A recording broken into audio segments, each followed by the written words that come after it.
உலகமே உறங்கிக்கிட்டு இருக்கிற அந்த நேரத்துல சுத்தி இருக்கிற எல்லாமே அமைதியில மூழ்கி இருக்கும்போது நம்ம படுக்கையை விட்டு எந்திரிக்கிறது ஒன்னும் சாதாரண விஷயம் இல்ல. அது நம்ம மனசுக்கும் ஷைத்தானோட ஊசலாட்டத்துக்கும் நடுவுல நடக்கிற முதல் போர்.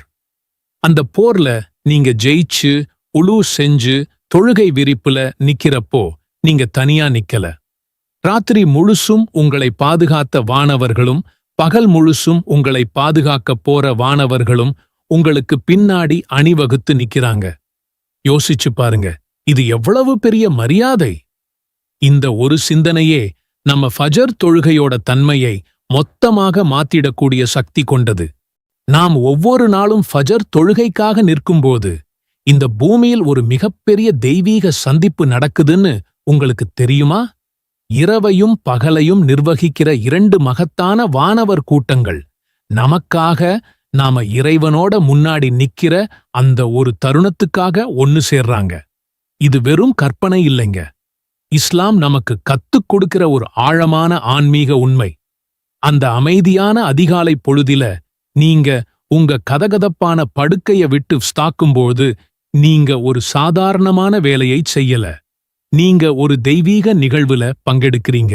அந்த நிகழ்வு உங்க நாள் முழுவதுக்கும் அல்லாஹ்வின் பாதுகாப்பையும் அருளையும் வாரி வழங்குது. ஃபஜர் தொழுகையோட இந்த ஆன்மீக உயரத்தை பற்றியும் உங்கள் மீது இறைவனின் கருணை எப்படி பொழியுது என்பதை பற்றியும் தான் நாம இன்னைக்கு விரிவாக பார்க்கப் போறோம்.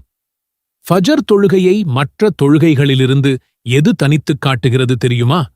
அதன் பாங்கொலியில் ஒளிந்திருக்கும் அந்த ஒரு வாக்கியம்தான். இதை விட தொழுகை மேலானது. இது வெறும் தொழுகைக்கான அழைப்பு மட்டுமில்லை, இது ஒரு ஆழமான நினைவூட்டல். இந்த உலகத்தின் தற்காலிக சுகத்தை விட நம்மை படைத்தவனுடனான தொடர்பு எவ்வளவு உயர்ந்தது என்பதை உணர்த்தும் ஒரு அழைப்பு. ஏன் இந்த குறிப்பிட்ட தொழுகைக்கு மட்டும் இவ்வளவு முக்கியத்துவம்? ஏன்னா இந்த நேரத்துல எந்திரிக்கிறது மனுஷ இயல்புக்கு ரொம்பவே சவாலானது.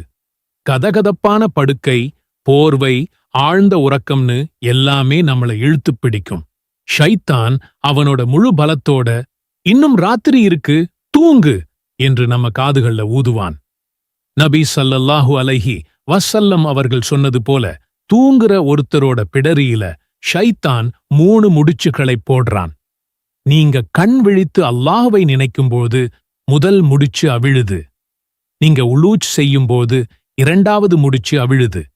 நீங்க தொழுது முடிக்கும்போது 3வது முடிச்சும் அவிழ்ந்துடுது.